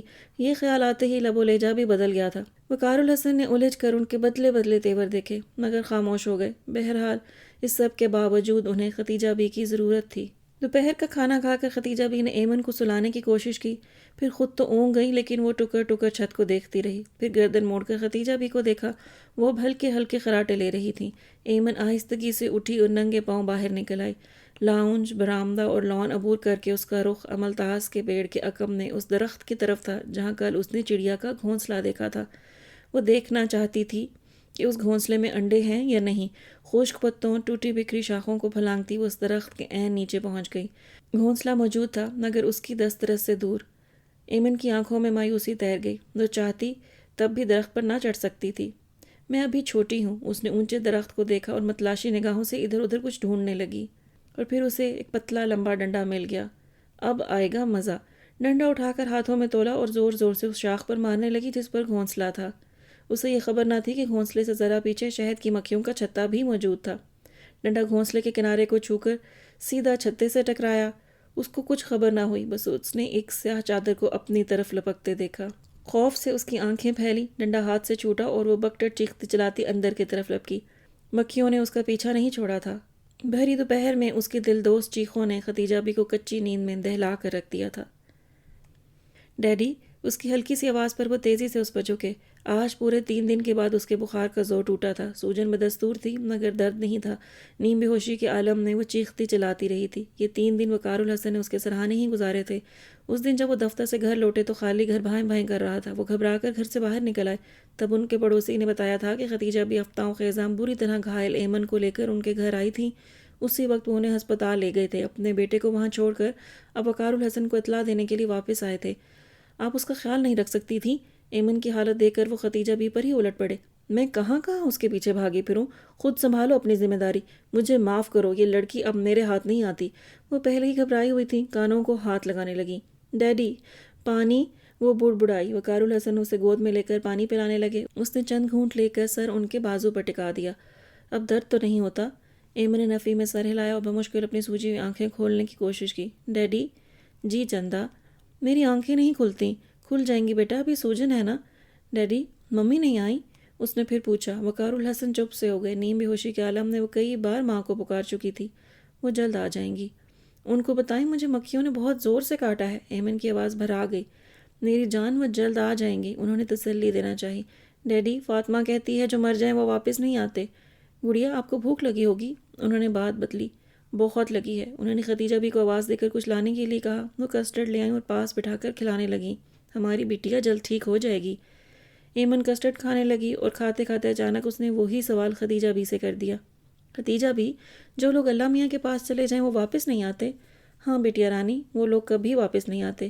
ممی بھی واپس نہیں آئیں گی؟ ایمن نے نیم و آنکھوں سے ختیجہ بھی کو دیکھا۔ ہاں ایمن بیٹیا، انہوں نے ایک آہ بھری۔ وقار الحسن نے بات بدلنا چاہی مگر اس سے قبل ہی ایمن نے ہاتھ مار کر کسٹرڈ کا پیالہ دور پھینکا اور زور زور سے رونے لگی۔ ختیجہ بھی، آپ بھی نا؟ وہ جھنجھلا کر ایمن کو بہلانے لگے تھے۔ ختیجہ بھی اٹھ کر فرش صاف کرنے لگیں، پھر پیالہ اٹھا کر باہر نکل گئیں۔ وقار الحسن نے ایمن کو بمشکل بہلا کر سلایا تھا۔ جب وہ گہری نیند میں تھی تبھی وہ باہر نکلے تھے۔ ختیجہ بھی لاؤنج میں صوفے پر بیٹھی نہ جانے کس سوچ میں ڈوبی ہوئی تھی۔ کیا ضرورت تھی ختیجہ بھی؟ ختیجہ بھی نے سر اٹھا کر انہیں دیکھا اور آہستگی سے گویا ہوئیں۔ کب تک چھپاؤ گے؟ وہ تھکے تھکے سے سامنے کرسی پر جا بیٹھے۔ تمہاری بیٹیا بڑی ہو رہی ہے وقار میاں۔ کہاں ختیجہ بھی، ابھی تو لڑکیاں ترئی کی بیل کی طرح بڑھتی ہیں۔ آج تو وہ چھوٹی ہے، گزارا ہو رہا ہے، مگر کل کے بارے میں کیا سوچا ہے تم نے؟ 10 مسائل ہوتے ہیں جو بیٹیاں صرف ماؤں سے کہہ سکتی ہیں۔ وہ سنجیدگی سے کہتی رہیں۔ آپ ہیں نا؟ کون جانے، انہوں نے ٹھنڈی سانس بھری۔ دل میں اپنوں کے لیے ہڑک جاگتی ہے۔ ختیجہ بھی، آپ ہمیں چھوڑ جائیں گی؟ وقار الحسن نے حیرت سے انہیں دیکھا۔ میری ایک بات مانو وقار الحسن۔ کہیے۔ انہوں نے دراز کھول کر سگریٹ کا پیکٹ اور ماچس نکالی۔ اس گھر کو ایک عورت اور ایمن کو ماں کی ضرورت ہے۔ تو انہوں نے ماچس جلائی۔ تم مہر النساء کو لے آؤ۔ مہر النساء؟ انہیں دھچکا لگا۔ وہ سگریٹ سلگانا بھول گئے تھے۔ مہر النساء، مہر النساء، جان کا عذاب بن گئی ہے یہ عورت ہم سب کے لیے۔ دھاڑ سے دروازہ کھولا اور وہ آندھی طوفان کی طرح اندر آئی۔ سیاہ شاپنگ بیگ بیڈ پر اچھالا جو عتیق کے گھٹنے کے ساتھ جا لگا اور اس میں سے کچھ کپڑے باہر جھانکنے لگے۔ ٹی وی دیکھتے عتیق نے سر اٹھا کر پہلے شو پر، پھر اپنی سجی سجائی نازک اندام خوبصورت مگر غصے میں کھولتی بیوی کو دیکھا۔ وہ صبح میکے گئی تھی اور ابھی ابھی لوٹی تھی اور یقیناً آتے ہی مہر النساء سے ٹاکرا ہو گیا تھا۔ تو پھر یہ کیسے ہو سکتا تھا کہ اس کا موڈ خراب نہ ہوتا؟ اب کیا کہہ دیا مہر النساء نے؟ اس نے یوں ہی پوچھا۔ وہ کہاں کچھ کہتی ہیں، یہ تو میرا ہی دماغ خراب ہے جو گھر میں گھستے ہی چلانا شروع کر دیا ہے۔ اس نے دوپٹہ بھی بیڈ پر اچھالا اور کلائی سے چوڑیاں اتار کر ڈریسنگ ٹیبل پر پٹخنا شروع کیں۔ وہ تو کانچ کی نہ تھیں ورنہ اب تک ٹوٹ چکی ہوتی۔ اچھا، میں سمجھا شاید اس نے کچھ کہا ہے۔ یا اللہ، یہ اطمینان و معصومیت! ہنا کلس کر رہ گئی۔ بائی دا وے، صبح تک تو تمہارا دماغ بالکل ٹھیک تھا۔ عتیق، عتیق! وہ جھمکے پٹخ کر روحانسی سی پلٹی۔ اوہ پلیز اب رونا مت شروع کر دینا، میں مذاق کر رہا تھا یار۔ نئی نویلی بیوی کے آنسو کہاں برداشت ہوتے۔ ہنا نے پلکیں جھپک جھپک کر آنسو روکے۔ اچھا بتا دو، گھر آتے ہی کون سی آفت، میرا مطلب ہے آتے ہی کیا ہو گیا؟ آفت مصیبت تو ایک ہے اس گھر میں جس کا نام ہے مہر النساء۔ وہ چبا چبا کر بولی۔ ہنا، وہ میری بہن ہے، عتیق نے سنجیدگی سے ٹوکا۔ بہن ہے تو بہن بن کر رہے، جان کا عذاب کیوں بنتی ہے؟ وہ الٹ پڑی۔ اس گھر پر میرا بھی کوئی حق ہے۔ بہن ہونے کا مطلب یہ نہیں کہ جب اور جو دل میں آئے گا بول دے گی۔ اگر میں چپ ہوں تو مصلحتاً، انہیں جواب دینے مجھے بھی آتے ہیں۔ او بابا، وہ یوں ہی بول جاتی ہے، تم خواہ سیریس لے لیتی ہو، ایک کان سے سن کر دوسرے سے نکال دیا کرو۔ وہ جھنجھلایا۔ چھٹی کا دن تھا اور وہ صبح سے بیوی کی واپسی کا منتظر تھا، مگر وہ آئی تو نیا قصہ شروع ہو گیا۔ سب آپ لوگوں کی شہ ہے، زبان نہیں زہر کے تیر ہیں، تاک تاک کر مارے گی، نہ خود خوش رہ سکی نہ دوسروں کو رہنے دے گی۔ لیکن ایک بات سمجھا دیں اسے، وہ واش روم کی طرف جاتے جاتے مڑی، میں اپنی عزت نفس کو یوں بار بار مجروح نہیں ہونے دوں گی۔ کسی گرے پڑے یا ایرے غیر خاندان سے نہیں ہوں میں، میرے ابا تحصیلدار ہیں، 2 بھائی دبئی میں ہیں، اس قسم کے گھٹیا کام وہ خود کرتی رہی ہوں گی۔ واش روم کا دروازہ دھاڑ سے بند ہوا۔ عتیق کو سمجھ میں نہیں آیا کہ یہ درمیان میں تحصیلدار ابا اور دبئی والے بھائی کہاں سے آ گئے، اور مصوفہ کن گھٹیا کاموں کا تانا دے گئی ہیں۔ کچھ دیر غور و فکر کے بعد اس نے کندھے اچکائے اور دوبارہ سے ٹی وی آن کر لیا۔ کچھ دیر کے بعد وہ تولی سے چہرہ تھپ تھپاتے ہوئے باہر آئی اور ایک ہاتھ سے شاپر الٹ دیا۔ نفیس کڑھائیوں اور خوبصورت رنگوں والے 2 سوٹ بیڈ پر بکھر گئے۔ لگتا ہے آج میری جیب کا کباڑا کر دیا ہے، عتیق بڑبڑایا کہ دونوں سوٹ اپنی قیمت خود بیان کر رہے تھے۔ اس سے زیادہ تمہارا دماغ سوچ بھی نہیں سکتا، آخر ہو تو اسی بہن کے بھائی۔ یہ 2000 کے سوٹ دلوانے کی اوقات ہے بھی آپ لوگوں میں؟ پوری گرمیوں میں 350 والے 3 سوٹ بنوا کر دیے تھے، اور باتیں سنو تو پہاڑ جیسی۔ وہ بھی ہنا تھی، بدلحاظ ہوتی تو رج کے ہوتی، اور بات سچ ہو تو ڈرنے کی ضرورت کیا تھی، مگر سچ برداشت کرنے کا حوصلہ کس میں تھا، سو عتیق بھی بگڑ گیا۔ ہاں تمہیں تو یہاں کچھ ملا ہی نہیں، ننگی پھرتی ہو، بھوکی مرتی ہو۔ کپڑے تو فقیروں کو بھی مل جاتے ہیں، 2 وقت کی روٹی تو وہ بھی کھا کر ہی سوتے ہیں۔ بات کہاں سے شروع ہوئی تھی، کدھر کو مڑ گئی، خوب مار کا ہوا۔ کھلے دروازے سے آوازیں باہر تک گئیں، سننے والوں نے خوب سنا۔ مہرالنساء کے ایک جملے نے جو تیلی لگائی تھی، اس سے آنکھ خوب بھڑکی۔ کتنی خوش خوش میں کیسے لوٹی تھی۔ امی نے 2 خوبصورت سوٹ گفٹ کیے، ویسے اس کا ایک تھا اور دوسرا چھوٹی مریم کا تھا۔ اس نے دونوں سوٹ سامنے رکھ دیے کہ پسند کرو۔ دونوں اتنے خوبصورت و نفیس تھے کہ وہ فیصلہ ہی نہ کر پا رہی تھی، کبھی ایک اٹھاتی تو کبھی دوسرا۔ بہن نے دونوں اٹھا کر شاپر میں ڈال دیے، اور ہنا کے لاکھ انکار پر بھی نہ مانی۔ بس تم دونوں لے کر جاؤ، میں اور لے آؤں گی۔ اس کی شامت اعمال کے جوش میں آ کر سب کو دکھانے بیٹھ گئی۔ جیٹھانی نے خوش دلی سے تعریف کی تو ساس نے دعا دی، اللہ پہننا برتنا نصیب کرے۔ اس سے غلطی ہوئی جو پاس کھڑی مہرالنساء سے پوچھ بیٹھی، باجی آپ کو کیسے لگے؟ اچھی چیز ہو تو سب سے تعریف سننے کو دل تو چاہتا ہی ہے۔ مہرالنساء نے ذرا سا جھک کر چٹکی میں کپڑا پکڑا اور نخوت سے گویا ہوئیں، شوہر کی کمائی لٹا کر میکے کا نام لگانا تو کوئی تم سے سیکھے۔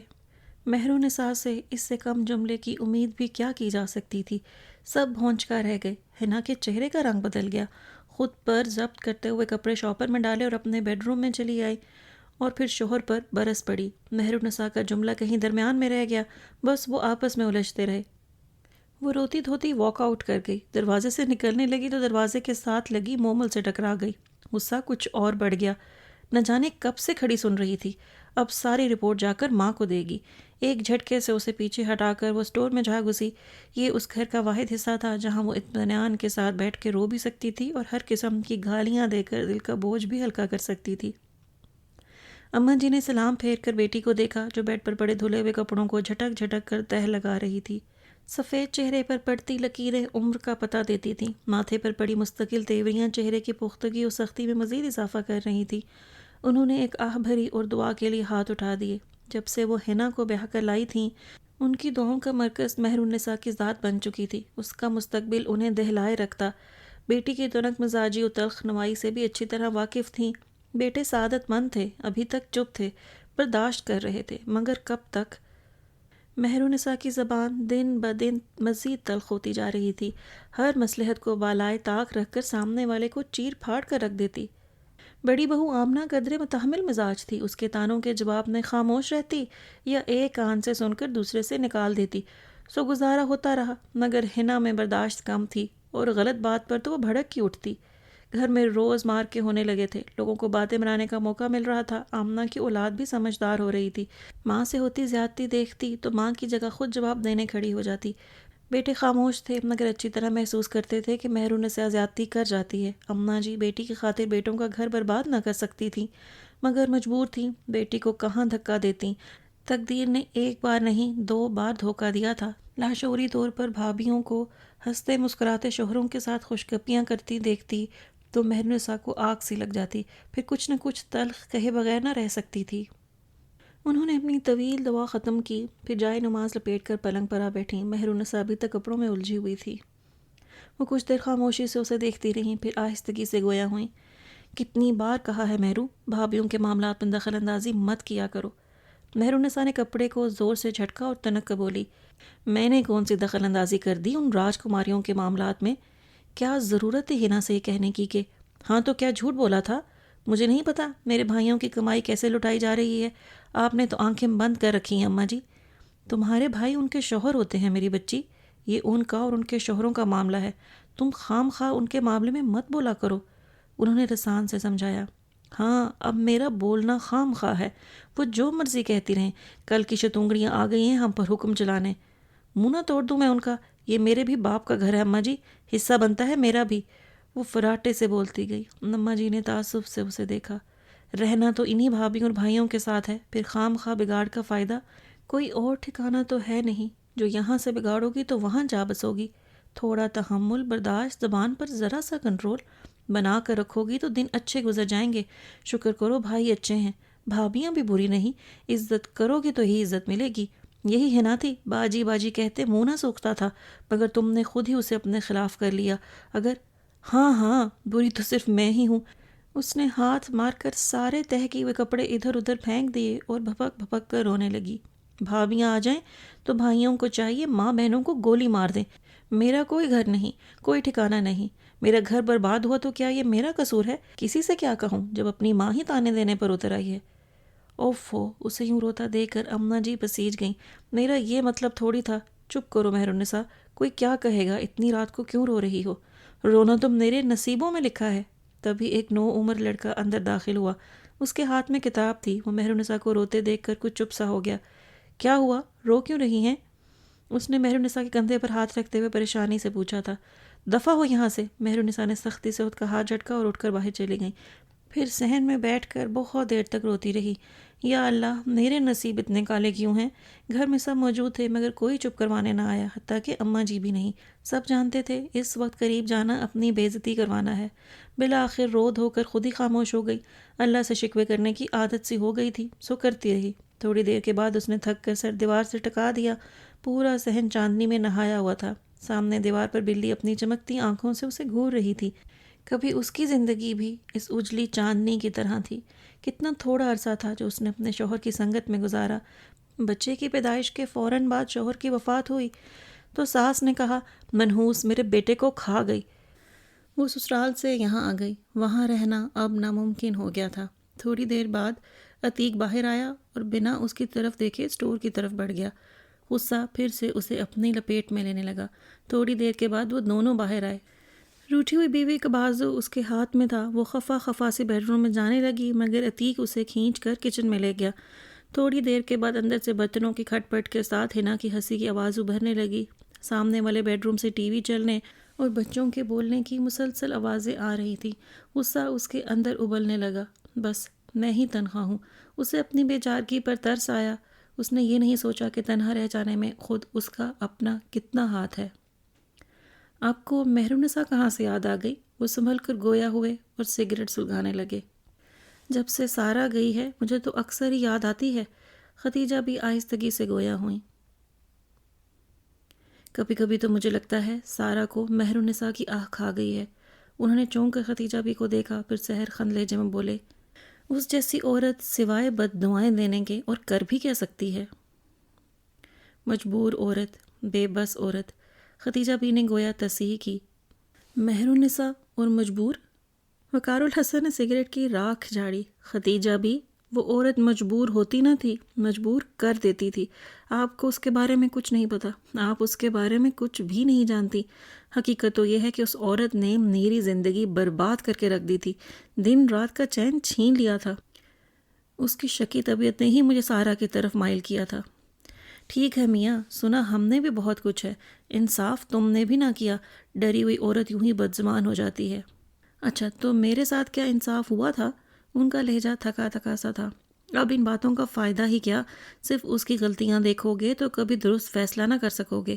اب ان حالات میں صرف وہی ہے جو تمہیں اور تمہاری بچی کو سنبھال سکتی ہے۔ وقت تو بڑے بڑوں کو توڑ دیتا ہے، کون جانے وہ بھی ویسی رہی ہے یا نہیں۔ اپنا گھر چھوڑ کر بھائیوں کے گھر بیٹھنا آسان نہیں۔ وہ رسانیت سے اسے سمجھا رہی تھی۔ وہ خاموشی سے کچھ سوچنے لگے۔ انہیں وہ وقت یاد آ رہا تھا جب ان کی والدہ نے ان سے مہرالنساء سے رشتے کی بات کی تو مارے حیرت کے وہ ماں کا منہ دیکھتے رہ گئے تھے۔ کون مہرالنساء؟ خالہ فاطمہ کی بیٹی مہرالنساء؟ ہاں، میری بہن کی بیٹی مہرالنساء۔ کونی میں سرخ مرچیں کوٹتی اماں نے اطمینان سے جواب دیا۔ یہ کیسے ہو سکتا ہے؟ انڈوں کا شوربے والا سالن ان کے سامنے پڑا تھا اور وہ تحیر سے اپنی ماں کو دیکھ رہے تھے، جیسے یقین نہ آتا ہو کہ کوئی ماں اپنے اکلوتے قبول صورت برسر روزگار بیٹے کے لیے ایسا بھی سوچ سکتی ہے۔ حیران ہونے کی کون سی بات ہے؟ مہرو میں کس چیز کی کمی ہے؟ خوبصورت، گوری چٹی، عمر میں مجھ سے بڑی، بیوہ اور ایک بیٹے کی ماں۔ وقار الحسن نے دیگر خصوصیات گنوائیں۔ ہاں، بیچاری کی قسمت اچھی نہ نکلی، اتنی سی عمر میں بیوہ ہو گئی۔ میری بہن کی راتوں کی نیند اڑی ہوئی ہے، ایسے مشکل وقت میں اپنے ہی کام آتے ہیں پتر۔ بہن کی خاطر مجھے قربانی کا بکرا بنا دیں؟ وہ غصے میں کھانا چھوڑ کر اٹھ گئے، مگر کتنے دن ماں نے ضد باندھ لی تھی سو انہیں مانتے ہی بنی۔ وہ کس دل سے مہر النساء کو بیاہ کر لائے تھے یہ وہی جانتے تھے۔ جہیز میں ایک عدد بیٹا بھی ملا تھا۔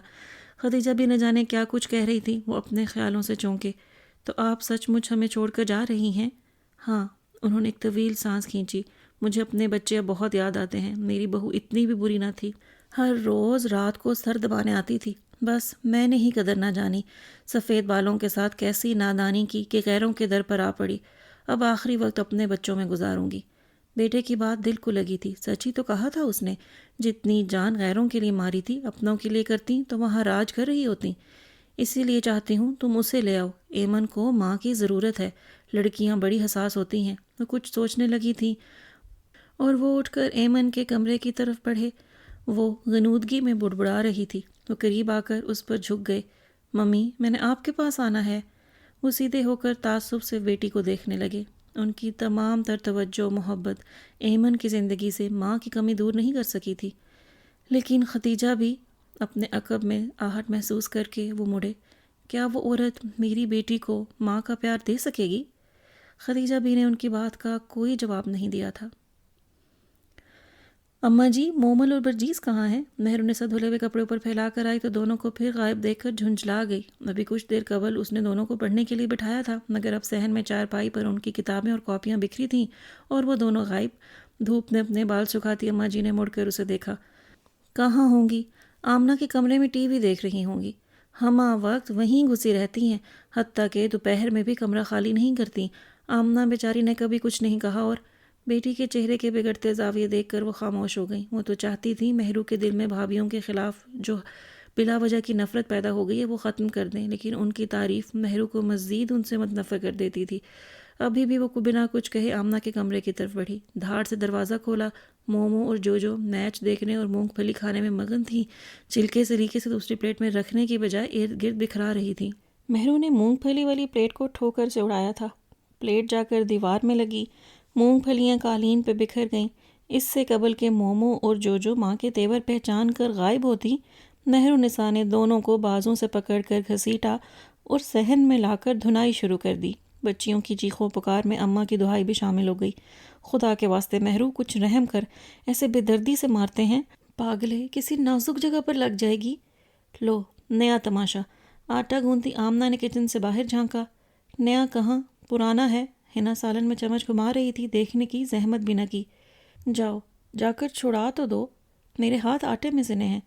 جب تھک جائیں گی تو خود بخود رک جائیں گی، ہنا نے بے نیازی سے جواب دیا اور آنچ تیز کرنے لگی، جبکہ وہ بے نیاز تھی نہیں، صرف بن رہی تھی۔ پاگل عورت اپنا سارا غصہ معصوم بچیوں پر نکال رہی تھی، مگر باہر جانا اپنی شامت بلوانے کے مترادف تھا۔ بیچاری بچیاں خام خواہ پٹ رہی ہیں۔ آمنہ تعصب سے کہہ کر ہاتھ دھونے لگی، پھر نہ رہ سکی تو باہر نکل آئی۔ ارے آمنہ! اماں جی اسے دیکھتے ہی چلائیں، ان معصوموں کو لے جاؤ ورنہ یہ عورت انہیں مار کر ہی دم لے گی۔ بس کریں آپی، وہ ہمت کر کے آگے بڑھی اور مہر النساء کا اٹھا ہوا ہاتھ پکڑنا چاہا۔ مہر النساء نے اسے دوسرے ہاتھ سے دھکا دیا۔ دفع ہو جاؤ تم۔ وہ لڑکھڑائی، سنبھلی، پھر پلٹ کر دونوں بچیوں کا ہاتھ پکڑ کر اماں جی کے کمرے میں گھسا دیا۔ تم چڑیل ہوتی کون ہو میرے اور میری اولاد کے بیچ میں آنے والی؟ بس ہاتھ چھوڑنے کی کسر تھی، ورنہ مہرو نے گالیاں جی بھر کر دی تھیں۔ اس نے سلگتی نظروں سے اسے دیکھا، اس کی آنکھوں سے چنگاریاں نکل رہی تھیں، مگر منہ سے ایک لفظ کہے بغیر وہ کچن میں واپس آ گئی۔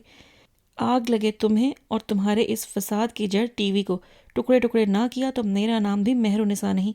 اماں جی نے بے حد شرمندگی اور تعصب سے پہلے کچن میں جاتی بہو، پھر بیٹی کو دیکھا۔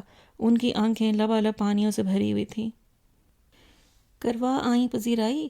ہنا نے طنزی انداز میں پوچھا۔ وہ سرخ چہرے کے ساتھ بجھی بجھی سی ہنسی ہنستی اور آٹا ڈھکنے لگی، جسے جلدی میں یوں ہی چھوڑ کر چلی گئی تھی۔ کیا بات ہے آپ کی، میں آپ کی جگہ ہوتی تو لگاتی ایک ہاتھ اور۔ اگر وہ پاگل ہے تو کیا ہم بھی اس کے ساتھ پاگل بن جائیں؟ آمنہ نے خود کو ٹھنڈا کرتے ہوئے رسانیت سے کہا۔ داد دیتی ہوں آپ کے ضبط کی۔ ہنا نے قدر حیرت سے آمنہ کو دیکھا۔ بہرحال ایک بات پڑھی تھی کہیں کہ ناآسودہ شخص کبھی دوسروں کو خوش نہیں دیکھ سکتا، وہ ہمیشہ ایسی سچویشن کریٹ کرتا رہے گا تاکہ خود بھی پریشان ہو اور دوسروں کو بھی پریشان رکھے۔ ایسا کرتے ہوئے وہ ہمیشہ ایک اندرونی تسکین محسوس کرتا ہے۔ آج یہ بات ثابت ہو گئی ہے۔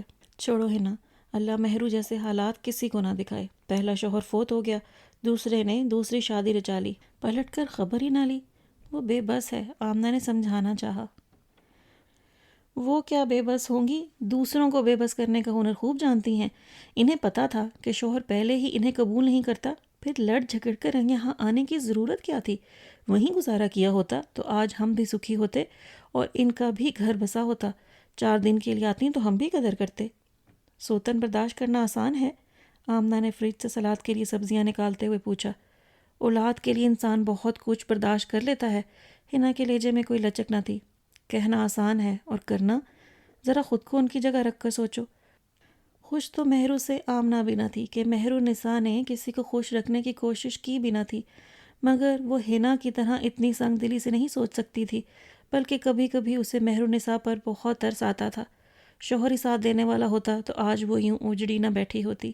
خدا نہ کرے، ذرا سوچ کر بولا کریں آمنہ۔ ہنا کو خاصا برا لگا تھا، کچھ لمحے منہ میں بڑبڑائی، پھر سر جھٹکتے ہوئے بولی، جو ہونا تھا وہ تو ہو گیا، کم از کم اب ہی اپنے رویے میں کوئی مثبت تبدیلی لے آئیں، اولاد پر توجہ دیں، ان کا مستقبل سنوارنے کے بارے میں سوچیں، مگر انہیں تو ہمیں تنگ کرنے اور مقابلے بازی کے سوا کچھ سوچتا ہی نہیں۔ کنواری ہوتی تو یہی سوچ لیتے کہ بیاہ ہوگا تو جان چھوٹ جائے گی، اب تو مستقل درد سر بن گئی ہیں۔ گھر والوں نے بھی اس جہنم میں جھونکنے سے قبل نہ کچھ دیکھا نہ سوچا۔ میرا خیال ہے ہنڈیا کی طرف توجہ دے دو، باتوں میں کہیں ہنڈیا نہ جلا دینا۔ آمنہ نے اس کی بات پر تبصرہ کیے بغیر اس کا دھیان ہٹا دیا تھا۔ اماں جی کچن کے دروازے سے ہی پلٹ گئیں، ان کا چہرہ آنسوؤں سے تر ہو چکا تھا۔ اس دن کے بعد سے ان کی نمازیں بہت طویل ہو گئی تھیں۔ نانی جان، آپ اتنا روتی کیوں ہیں؟ مومل نے کئی بار انہیں دعا مانگتے ہوئے ہچکیوں سے روتے دیکھا تھا۔ کچھ نہیں بچے، انہوں نے ٹالا۔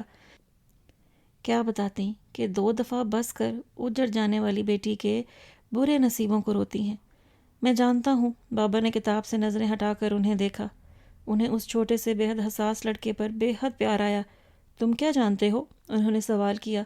کچن کی کھڑکی کھلی تھی اور میں پچھلی طرف بیٹھا پڑھ رہا تھا۔ اس نے سنجیدگی سے بتایا تو وہ مزید دکھی ہو گئیں۔ یہ چھوٹے چھوٹے بچے کن حقیقتوں سے آشنا ہونے لگے۔ نانی جان، آپ امی کو سمجھائیں کہ وہ ممانی سے اتنا مت لڑا کریں۔ امی لڑتی ہیں اسی لیے مامی اتنی باتیں سناتی ہیں، ورنہ وہ ہمارا خیال تو رکھتی ہیں۔ اس طرح تو ماموں ہم سے بدظن ہو جائیں گے تو پھر ہم کہاں جائیں گے؟ اتنے چھوٹے سے لڑکے کے منہ سے اتنی بڑی بڑی سی باتیں سن کر وہ ششدر سی رہ گئیں۔ ارے ابھی میں زندہ ہوں نا؟ انہوں نے بے اختیار اسے گلے سے لگا لیا تھا۔ تم اتنے دن سے اسکول کیوں نہیں آئیں؟ اسمبلی کے بعد لائن میں کھڑی اسٹوڈنٹس اپنی اپنی کلاسوں میں جانے کے لیے بالکل تیار کھڑی تھی جب ایمن نے مائرہ سے پوچھا۔ اس اسکول میں وہ اس کی سب سے پہلے سہیلی بنی تھی۔ گزشتہ 2 دن سے وہ چھٹی پر تھی، خود اسے اسکول سے ہفتہ بھر چھٹیاں کرنا پڑی تھیں۔ جب آئی تو مائرہ چھٹی پر چلی گئی۔ اس کے پاپا کی شادی تھی، اس کے پیچھے کھڑی عائشہ نے ہنستے ہوئے سرگوشی میں بتایا۔ کئی لڑکیاں مائرہ کی طرف متوجہ ہوئیں۔ وہ ایک پل خجل سی ہوئی، دوسرے ہی پل اس نے پرجوش لہجے میں بتایا، ہاں پاپا نئی ممی لے کر آئے ہیں۔ لڑکیاں اب چلنے لگی تھیں، دھیرے دھیرے کلاس روم کی طرف جاتے ہوئے سرگوشیوں میں باتیں کر رہی تھیں۔ تمہاری نئی ممی کیسی ہیں؟ فاطمہ نے پوچھا تھا۔ بہت اچھی ہیں، بہت پیاری ہیں۔ اسٹوپڈ، وہ تمہاری اسٹیپ مدر ہیں۔ عائشہ کو یہ تعریف پسند آئی تھی، لیکن وہ بالکل بھی اسٹیپ مدر جیسی نہیں ہیں، مجھ سے بہت پیار کرتی ہیں۔ آج آتے ہوئے انہوں نے مجھے بہت سے چاکلیٹس بھی دیے ہیں۔ مائرہ نے وضاحت کی۔ تمہاری اصلی ممی کہاں گئی ہیں؟ خاموشی سے باتیں سنتی ایمن نے اچانک سوال کیا۔ ان کی تو ڈیتھ ہو گئی۔ مائرہ ایک دم اداس ہو گئی۔ وہ بہت بیمار تھی نا، انہیں بہت پین ہوتا تھا، اس لیے اللہ میاں نے انہیں اپنے پاس بلا لیا۔ اللہ میاں کے پاس بہت اچھے اچھے ڈاکٹرز ہوتے ہیں۔ پاپا کہتے ہیں ممی اب وہاں بہت خوش ہیں، لیکن وہ واپس نہیں آ سکتی۔ جو مر جائے وہ واپس نہیں آتا ہے نا؟ ہاں، اس نے آہستگی سے جواب دیا۔ اسے اپنی ممی یاد آ گئی تھی۔ کلاس میں آ کر سب اسٹوڈنٹس اپنی اپنی جگہ سنبھالنے لگیں۔ وہ دونوں بھی اپنی سیٹ پر آ بیٹھیں۔ میری ممی کی بھی ڈیتھ ہو گئی ہے، ایمن نے آہستگی سے بتایا۔ تم بھی نئی ممی لے آؤ نا۔ مائرہ نئی نویلی سجی سمری پیار کرتی ممی کے خمار میں مبتلا تھی، مگر ایمن نے زور سے انکار میں سر ہلایا۔ نہیں، مجھے نئی ممی نہیں چاہیے۔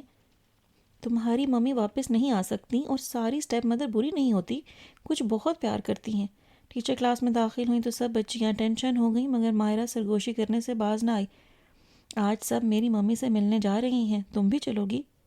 مائرہ کا گھر اسکول کے عین سامنے ہی تھا، بس سڑک پار کرنا پڑتی تھی۔ نہیں، ڈیڈی ڈانٹیں گے۔ خاموش۔ ٹیچر کی ڈانٹ پر وہ دونوں اپنی اپنی جگہ پر دبک گئیں۔ چھٹی ہوتے ہوئے مائرہ نے دوبارہ اس سے پوچھا تھا۔ تقریباً آدھی کلاس مائرہ کی ممی کا دیدار کرنے جا رہی تھی، مگر اس کے باوجود اس نے انکار کر دیا۔ ختیجہ بھی اس سے پہلے ہی اسکول کے گیٹ پر موجود ہوتی تھیں، اور وہ اسے کہیں نہ جانے دیتی تھیں۔ شاید آج ختیجہ بھی لیٹ ہو گئی تھیں۔ وہ سب گروپ کی شکل میں ماریہ کے گھر جا رہی تھیں۔ وہ کچھ لمحے انہیں دیکھتی رہی، پھر دور تک دیکھا، ختیجہ بھی کہیں نہ تھی۔ وہ بیگ اٹھا کر بھاگی۔ رکو، میں بھی چلتی ہوں۔ مائرہ کی ممی بہت پیاری اور ینگ تھیں۔ انہوں نے اورنج کلر کا کڑھائی والا سوٹ پہنا تھا، لمبے بال کھلے ہوئے تھے۔ وہ خوبصورت زیور اور میک اپ میں جگر جگر کر رہی تھیں۔ مائرہ بیٹا، آپ نے بتایا نہیں کہ آپ کی فرینڈز آ رہی ہیں۔ میں نے آپ کے لیے نوڈلز بنائے تھے، مگر وہ آپ لوگوں کے لیے تو کافی نہیں ہوں گے، انہوں نے مسکرا کر کہا، اور وہ مسکراتے ہوئے اور بھی پیاری لگیں۔ نہیں آنٹی، ہم تو آپ سے ملنے آئے ہیں، عائشہ نے سمجھداری کا ثبوت دیا۔ وہ سب سے بہت پیار سے ملی، فردن فردن سب کا نام پوچھا، آتے ہوئے سب کو ایک ایک پیکٹ بسکٹ دیا۔ ایمن ان سے خاصی متاثر ہوئی تھی۔ وہ کتنے پیار سے مائرہ کو اپنے بازو کے حلقے میں لیے بیٹھی تھیں، ان سے ان کی چھوٹی چھوٹی دلچسپیاں پوچھ رہی تھیں۔ مائرہ کی یہ ممی پرانی والی ممی سے زیادہ اچھی ہیں۔ جو بچیاں اس کی پہلی ممی سے مل چکی تھیں، یہ ان سب کی مشترکہ رائے تھی۔ گیٹ کے باہر ختیجہ بھی افتاؤں خیزاں گیٹ کیپر پر برس رہی تھیں۔ اوفو مائی، ہمیں کیا پتہ بچی کدھر گئی؟ اب 700 بچیوں میں کون سی تمہاری ہے؟ پہلے ٹائم پر آتی نہیں ہیں، بعد میں شور مچاتی ہیں۔ تبھی ختیجہ بھی کی نظر ایمن پر پڑی، لپک کر قریب آئیں اور غصے میں بازو سے پکڑ کر جھنجھوڑ ڈالا۔ کہاں مر گئی تھیں؟ اوفو، ختیجہ بھی یہیں تھی۔ ایمن نے جھنجھلا کر بازو چھڑایا۔ ارے میری جان نکل گئی تھی ان 10 منٹوں میں۔ وقار میاں کو کیا جواب دیتی؟ ایک 5 منٹ کی دیر کیا ہوئی کہ تم نکل کھڑی ہوئی مٹر گشت کرنے؟ ان کا رنگ اڑا ہوا تھا۔ کیا کرنے؟ مٹر گشت اس کے پلے نہ پڑا تھا۔ گھر چلو، بتاتی ہوں تمہارے بابا کو۔ میں تو مائرہ کے گھر گئی تھی، اس کی نئی ممی دیکھنے، ایمن نے صفائی پیش کی۔ تو نے کیا نئی ممی کا اچار ڈالنا تھا؟ انہوں نے اس کا بیگ پکڑتے ہوئے دوسرے ہاتھ سے اس کی انگلی تھام لی۔ لو، ممی کا اچار کوئی ڈالتا ہے؟ اچار تو آم کا ڈلتا ہے ختیجہ بھی۔ ایمن منہ پر ہاتھ رکھ کر ہنسنے لگی۔ کر لو ہنسی ٹھٹول، جب ابا کے ہاتھوں چترول ہوگی نا تب دانت نکالنا۔ انہوں نے ایمن کو گھورا۔ کون ابا؟ ڈیڈی؟ وہ تو مجھے کچھ کہتے ہی نہیں۔ وہ تھپڑ پڑا تھا نا، انہوں نے یاد دلایا۔ ایمن پہلے شرمندہ ہوئی، پھر ڈھیٹ بن گئی۔ بعد میں پیار بھی تو کیا تھا، آئس کریم بھی کھلائی تھی۔ آئس کریم بھی کھلائی تھی، ختیجہ بھی نے پوپلے منہ سے نقل اتاری، پھر بڑبڑائیں۔ اسی لیے تو سر پر چڑھی ہوئی ہو۔ ختیجہ بھی، مائرہ کی نئی ممی بہت اچھی ہیں۔ اس کا ذہن وہیں اٹکا ہوا تھا۔ اچھا، انہوں نے سرسری کہا اور بٹوے میں سے چابی ٹٹولنے لگیں۔ گھر آ چکا تھا۔ ختیجہ بھی بیگ ایمن کو تھما کر تالا کھولنے لگیں تو اس نے کچھ سوچتے ہوئے انہیں پکارا۔ ڈیڈی سے کہیں نا میرے لیے بھی نئی ممی لے آئیں۔ وہ پرانی کو لے آئیں تو بڑی بات ہے، جو مر جائے وہ واپس نہیں آتا ختیجہ بھی، ایمن نے سمجھایا۔ تیرے باپ کے پاس ممیوں کی کمی نہیں ہے، ایک چلی گئی دوسری آنے کو تیار ہے، پر وہ لائے بھی۔ کیا بے حس اور پتھر دل ہے، بیوی کے ساتھ ساتھ اولاد کو بھی دھکا دے رکھا ہے۔ وہ بڑبڑاتی ہوئی اسے لے کر اندر چلی گئیں۔ ایمن کے پلے کچھ نہ پڑا تھا۔ نرم گرم سی دھوپ پھیری تھی، جس میں بیٹھی دونوں دیورانی جٹھانی سنگترے کھا رہی تھیں۔ آمنہ کے ہاتھ میں اپنے بیٹے کا ادھ بنا سویٹر تھا، کبھی کبھی ایک آدھ سلائی بن لیتی۔ ننا بیٹا پاس ہی پالنے میں پرسکون سو رہا تھا۔ مومو اور جوجو پاس ہی کتابیں کھولے بیٹھی تھیں۔ جوجو کی توجہ کتابوں، جبکہ مومو کی حسب عادت ممانیوں کی باتوں کی طرف زیادہ تھی۔ ہینا BSc تھی، اس لیے موڈ میں ہوتی تو ان کا میتھس دیکھ لیتی۔ تینوں بچے بہترین پرائیویٹ اسکول میں پڑھتے تھے، مگر ٹیوشنز کے بغیر رزلٹ خاک نہ آتا۔ خاک نہیں پڑھاتے یہ پرائیویٹ اسکولز والے۔ انگلش میڈیم اسکول کا بھی بس خام خواہ ہی کریز ہو گیا ہے لوگوں کو، ورنہ جنہوں نے پڑھنا ہو وہ سرکاری اسکول میں بھی اچھا رزلٹ دے دیتے ہیں۔ ہینا نے سوال حل کر کے کاپی مومل کی طرف بڑھائی اور خود سنگترا اٹھا لیا۔ مہر النساء نہا کر اوپر دھوپ میں لیٹی تھی۔ اس لیے فی الحال راوی چین ہی چین لکھتا تھا۔ اب مجھے ہی دیکھ لو، کون سا انگلش میڈیم اسکول میں پڑھا ہے، اس کے باوجود بہترین پوزیشنز ہی لی ہیں۔ میرے ماموں عبدالرزاق ہیں نا، ان کے تینوں بچے سرکاری اسکولز میں پڑھے، مگر ہر کلاس میں اسکالرشپ لیا ہے۔ تعلیم بھی پیسہ کمانے کا ذریعہ بن گئی ہے، فیس بٹور لیں گے بس۔ حنا نے گفتگو سمیٹی۔ اور کیا، اگلے سال فہد کو بھی اسکول جانا ہے، اس کا خرچہ بھی ٹھیک ٹھاک بڑھے گا۔ حنا نے آمنہ کے بڑے بیٹے کا نام لیا جو 3 سال کا ہونے والا تھا۔ مامی، آپ یہ سب اس لیے سنا رہی ہیں نا کہ ہم پرائیویٹ اسکول میں پڑھتے ہیں اور کل ہم نے ماموں سے فیس مانگی تھی؟ بہت دیر سے باتیں سنتی مومو فوراً بول اٹھی۔ آمنہ اور حنا ہکا بکا رہ گئیں۔ ان کے وہم و گمان میں بھی نہ تھا کہ ان کی عام سی گفتگو کو یہ چھوٹی سی لڑکی اس رخ پر لے جائے گی۔ حنا نے کچھ کہنے کے لیے منہ کھولا، آمنہ نے جلدی سے اس کا ہاتھ دبا کر خاموش رہنے کا اشارہ کیا، مگر وہ حیرت سے گویا ہوئی۔ آپ کے ماموں شروع ہی سے آپ کی فیس دیتے آ رہے ہیں، کیا پہلے کبھی کسی نے کچھ کہا ہے؟ ہم آپ کے بارے میں ایسی باتیں نہیں کر رہے تھے۔ چپ رہنا حنا کے لیے ممکن نہ تھا، پھر بھی تحمل سے بولی تھی۔ چلو بچوں، کام ختم ہو گیا ہو تو کتابیں سمیٹ لو، آمنہ نے انہیں ٹالا۔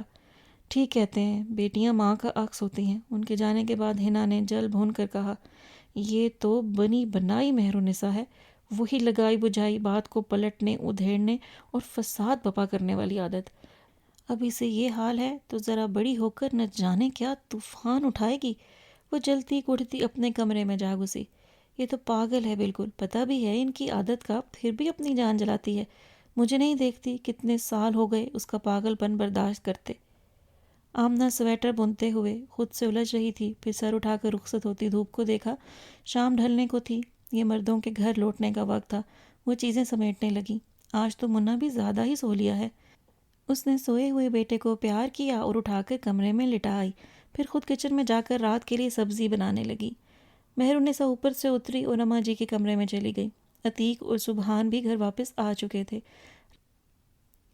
رات کا کھانا آمنہ کی ذمہ داری تھا، سو وہ مصروف رہی۔ پھر زیادہ دیر نہیں گزری تھی جب گھر میں گویا بھونچال آ گیا۔ یا اللہ، اب کیا ہو گیا؟ آمنہ بوکھلا کر کچن سے نکلی۔ ہنگامہ حنا کے بیڈ روم میں ہو رہا تھا، جہاں مہر النساء حنا پر بری طرح برس رہی تھی۔ حنا ہکا بکا ابھی صرف بات سمجھنے کی کوشش کر رہی تھی۔ عتیق بھی موجود تھا، بیچارہ ابھی آفس سے تھکا ہارا لوٹا تھا۔ آپی خدا کے لیے بات تو آہستہ کرو، وہ ناگواری سے گویا ہوا۔ یقیناً مہر النساء کی آواز اتنی تیز تو تھی کہ گھر سے باہر تک جا رہی تھی۔ سارا گھر ہی جمع ہو گیا۔ اب کیا قصور سرزد ہو گیا مجھ سے؟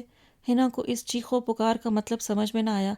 اتنی ہمت تیری کہ تو مجھے تانے دے؟ تیرا کھاتی ہوں یا تیرے باپ کا؟